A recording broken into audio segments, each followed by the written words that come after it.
matatandaan, 5 months or 6 months ago, naandito rin po kami ni Mayor, ni Vice, at probably marami sa inyo ang naandito.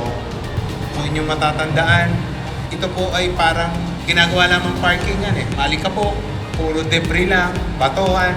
Ngayon po, maipagmalaki natin na pasyalan, maliwalas, maganda. At yan po ay dahil sa pagtutulungan ng national government at ng local government.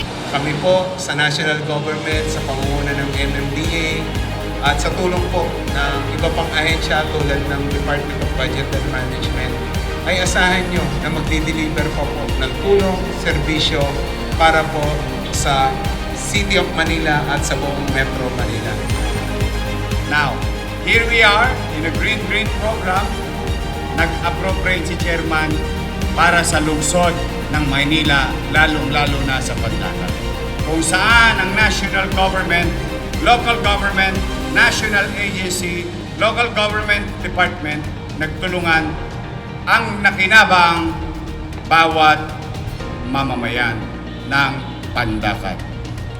Ito po ay malinaw na patunay sa ating mga LGUs nationwide na walang imposible. Basta po meron tayong vision na gusto po nating magawa under a visionary leadership of our local leaders. Kaya po nating lahat gawin para sa ating mga mamamayan. Kaya po mabuhay po ang lungsod ng Maynila, mabuhay po ang bagong Pilipinas.